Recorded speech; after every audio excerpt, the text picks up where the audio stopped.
Okay, let's wrap up the main toolbar and take a look at these last few buttons. Now, this starts off with the Build Geometry for Current Level button. And this is really all about just recalculating any BSP geometry that you've put in place. So for instance, here's my red builder brush. I'm going to come over to the toolbox on the left-hand side of the screen, and about halfway down you'll see the CSG Add button on the left side. I'm going to click that. Now, let me also switch my perspective viewport over into unlit mode so that we can see the result, and I'll get my red builder brush nice and out of the way. So here we can see the solid geometry formed from an additive brush, but here's the cool thing. If I take this additive brush and I move it, notice that the solid geometry doesn't actually update. In order to get this to update, I simply need to rebuild my geometry, which is where this Build Geometry for Current Level button comes in. I click that. Recalculates. It also checks the map for any errors, which for the time being we can ignore, but we can see that the solid geometry now lines back up with our additive brush. Very, very straightforward.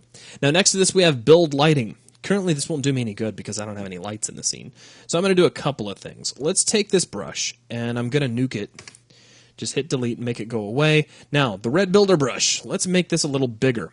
In the toolbox on the left-hand side, kind of near the top, we have the Cube button. Go ahead and right-click on that, and inside the Brush Builder Cube settings, we're going to punch in 1024 for X, 1024 for Y, and 32 for Z, just to kind of build a great big platform. Now, once again, I'm going to click the CSG Add button, which adds a nice platform that we could potentially run around on. Now, I'm going to hold down the L key and left-click right here in the middle of this platform, which creates a light. Currently, we don't really see the result of that, though, until we switch our viewport over to lit mode, and then we can lift our light up into the air with the translation widget. Now, this lighting has not yet been baked into the surfaces of our level, meaning that if we tried to right-click here on the surface and choose play from here, we just get a black scene. Nothing's actually going on here. I can shoot and see a little bit of light, but outside of that, there is nothing. We need to calculate our lighting by clicking the Build Lighting button. This will give us an options window which will allow us to choose what we want to build for. Do we want to build on the BSP, any static meshes? We can also build only on selected objects, which is very handy, or just for the current level, or build only for levels selected in the level browser. We can choose the overall quality from preview all the way up to production quality.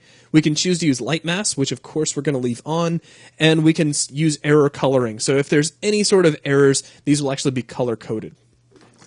Now, let's just go ahead and click OK real quick. This will take just a minute. We will get an error because we're not using a light mask importance volume, which light mask is kind of expecting. But overall, that was really fast, so we'll close that out.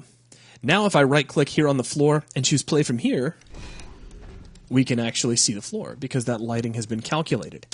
Any changes that I was to make to this light, if I moved the light, if I changed its color, or if I moved any of the static objects influencing the light. For instance, if I had a static mesh here that was casting a shadow, if I was to move that static mesh, that changes the result of the lighting. In those cases, I would need to recalculate my lighting, so do keep that sort of stuff in mind. Now next we have Build Paths.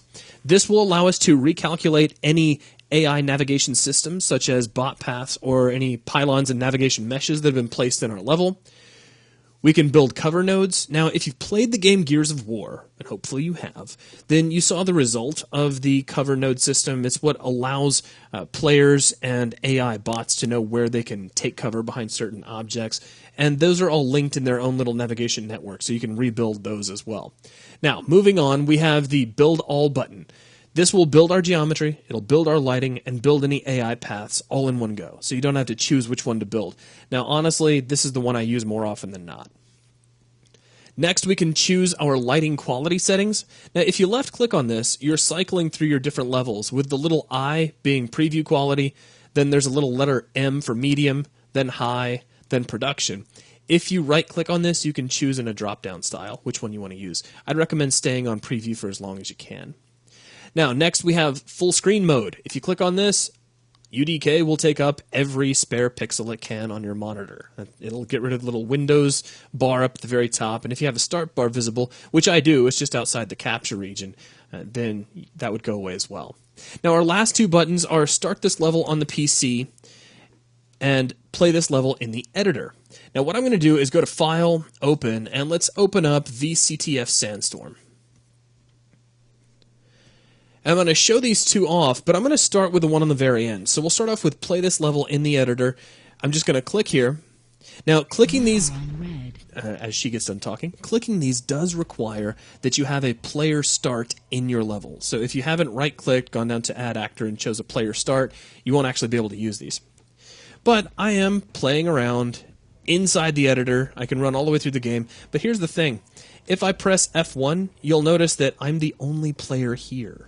I'm all by myself. So finally, we have found a version of Capture the Flag that I can win. Anyway, let's go ahead and hit Escape and jump out of the in-editor game. If we click on Start this level on the PC, we're going to get a little save window, and I don't want to save any of this, so no to all. And what this will do is this will actually launch the game in a completely separate individual instance of Unreal Engine 3. You get the little Unreal Technology window, and this is the full game. So we're actually ready to go here. As soon as this gets done loading up, we can click, press fire to start. This is just like playing UT3. 3, 2, 1, play. And now I'm running around. And if I hit F1, there are other bots in here with me. So they're already duking it out down here. They're getting in vehicles. They're shooting at me, and they're killing me already because that's how good I am at this game. So now if we hit Escape, you'll see there's our score, and we can just click Exit Game and get out of there. So if you really want to see how the overall game is playing with all the bells and whistles, then just load up Play on the PC. So that is a look at the remaining buttons of our main toolbar. That wraps up our discussion of the main toolbar's functionality and wraps up this video. Thanks a lot. We'll be right back.